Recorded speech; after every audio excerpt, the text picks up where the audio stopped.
Hi,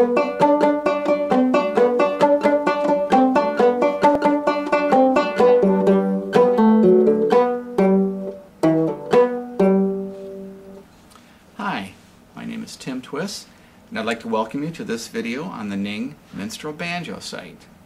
In the previous video, we covered what was called a series of strikes, and a strike and a half, and also the half strike. To review that, the half strike was this, the full strike was this, and the strike and a half was this. We're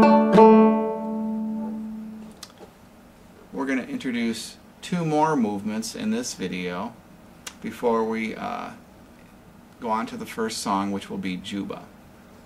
So if you can look at the material that you downloaded from this previous video, you'll notice that we have something called a third example called a strike and a half with slurred notes, and the fourth example called a double strike.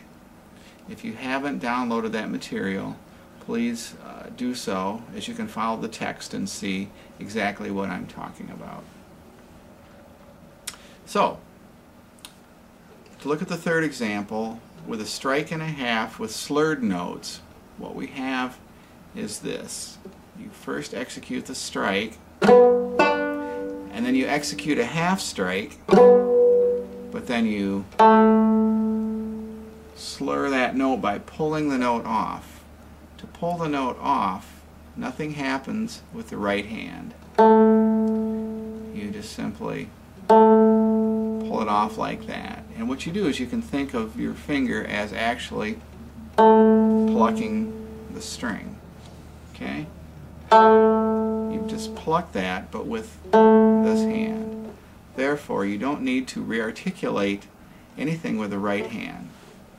So that movement in the third example, that first measure, looks like this and sounds like this.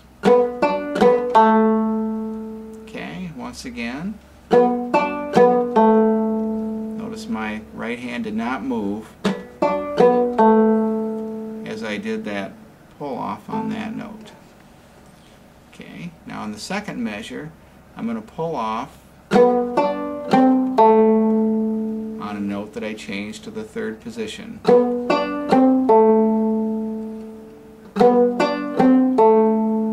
Now to hit that third position note, you can use either your third or your fourth finger. You'll see that indicated in different ways in fingerings throughout the tutors. Most oftentimes you'll see it indicated that you'll use the pinky for that. So the entire third example will sound like this. Once again.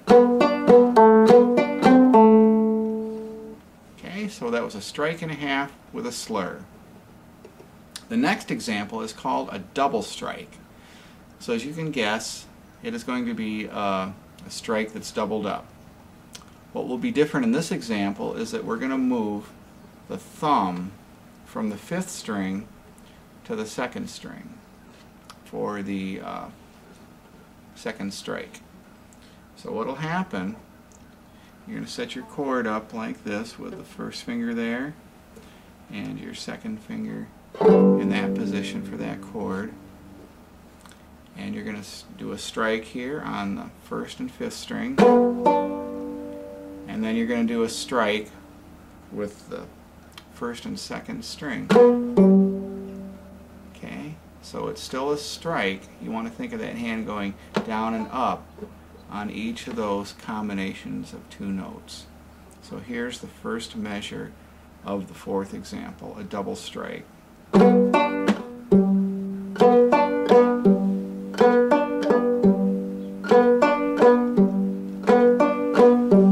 have the motion of a strike on each of those. This is to me, this is a very, very important move. As you will see, the existence of double strikes built within a lot of the minstrel banjo songs. Now you combine that in the next measure with a chord change, which is, and you have this.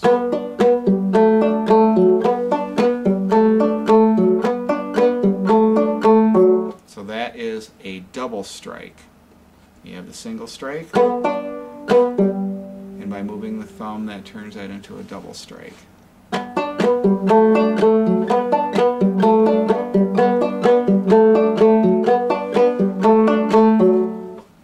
So in review, what we've done today is we've done a strike and a half with a slurred note,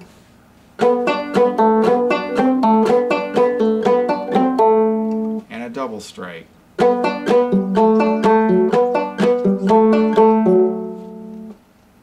And I'll see you in the next video where we learn how to play tuba.